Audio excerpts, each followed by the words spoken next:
So Omar Mateen's wife was found not guilty for aiding and abetting him in his terrorist attack, not guilty in lying to the FBI, which is bullshit, but it's to be expected. Women get off in the justice system fairly often. They get a slap on the wrist for what men do, and people are generally more sympathetic to women, especially when they do the whole, "Oh, he was beating me," and "Oh, I just was intimidated," and this, and "I just did what he told me to do, and I'm stupid, and I'm an idiot, and I'm not a strong woman who takes control at this point." It's like, no, I'm a little wildflower who needs saving. Please save me. And this plays on to people's natural instinct to do that. And they're like, "Oh, okay, we'll let her off." But it's bullshit. This girl should be in prison for life. And, yeah, I'll read a little bit of the case from what the prosecution said.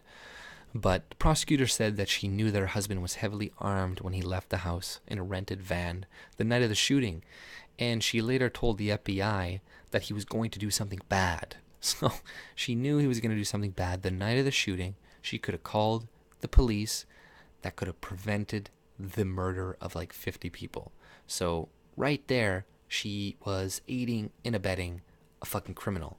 That is a crime. She should be in jail for that.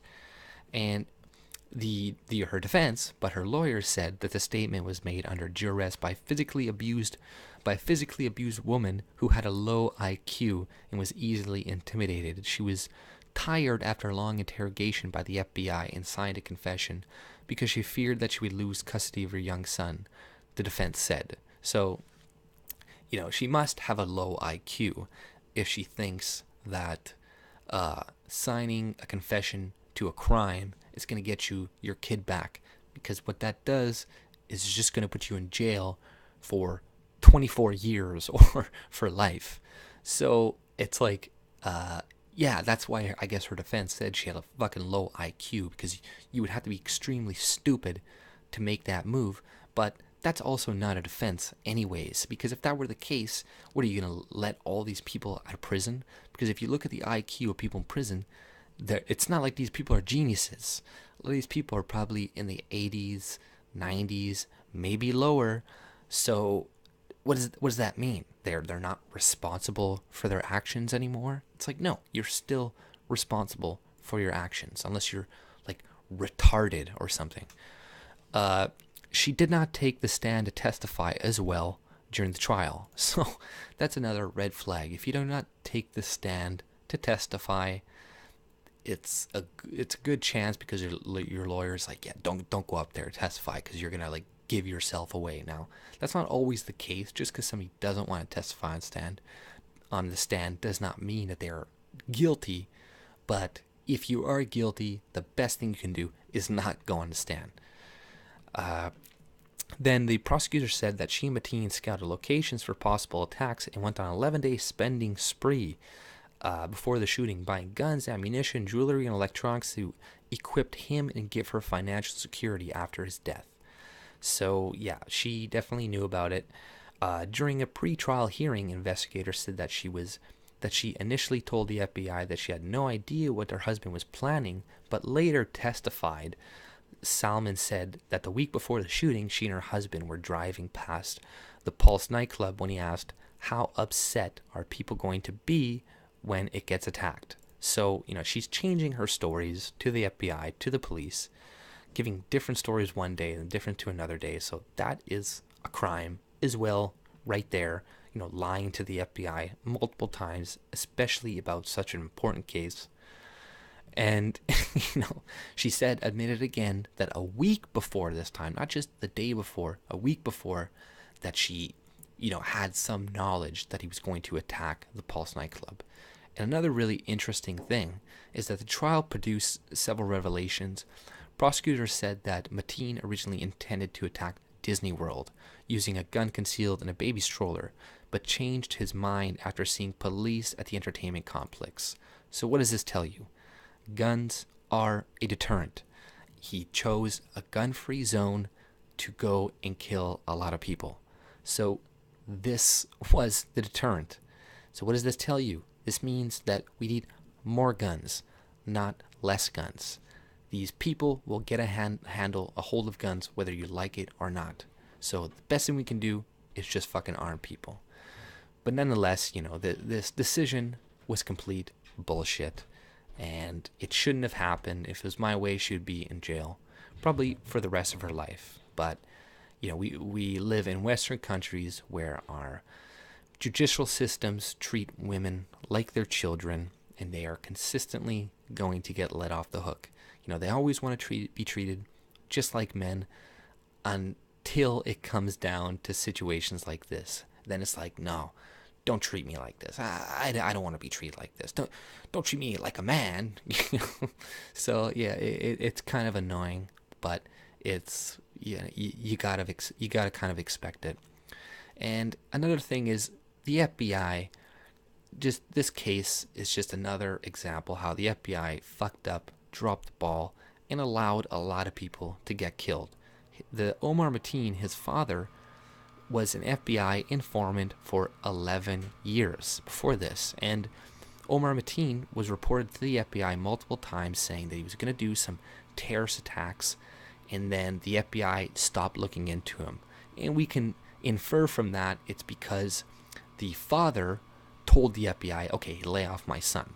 And this guy has been donating money to Afghanistan for years and giving money to terrorist organizations, but the FBI does nothing about it because, they're trying to catch bigger fish, but they suck so much at their job that they oftentimes end up getting a lot of people killed. And, just Google FBI being sued.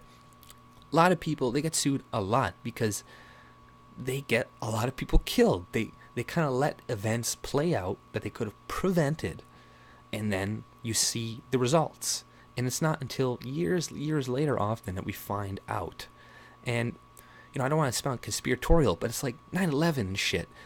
I guarantee you, in like 20, 30, 40, 50 years, we'll find out the FBI knew that they were planning to do an attack, and they just kind of waited, did nothing, and then just let it happen. Maybe they could have stopped it, but they just let it happen. So that's probably what we're going to find out in years. And everybody saying the FBI is great, CIA is great, the NSA is great. It's like, you people are all stupid sheep. You're dumb. You have short fucking memories. The NSA and stuff wasn't even in existence like 15 years ago. Now all of a sudden it's an authority to be taken seriously. So it's the dumb American populace is letting these people just fuck with them left, right, and center. And you got to get rid of these institutions. These institutions, FBI, CIA, other things, and we have things like this in Canada too. They are not there to protect your freedoms. Okay, these people do not care about. Maybe there's some people in the FBI, people in the CIA, a few of them here and there, but in general, they don't give a shit. They could have stopped Omar Mateen. They could have stopped Omar before he killed all of those people. And like I said before, Omar didn't go to Disney World because the cops had a gun and he didn't want to get shot, right away. Either he wanted to try to survive at the end of it, or he wanted to kill as many people as he could before being shot. And this thing with all these shooting events, they pick areas where there's going to be no guns. So your idea that, all right, we'll just take everybody's gun so nobody has a gun, that's not going to fucking work. And unless you somehow achieve it, you're just going to have huge machete brawls like this going on in fucking Germany, and knife attacks like UK, where now they're confiscating like butter knives and be like, oh, we took this knife off the streets, and it's literally a butter knife. No joke, no word of a lie. They're confiscating scissors. Like, it's insanity. So, keep your guns while you can.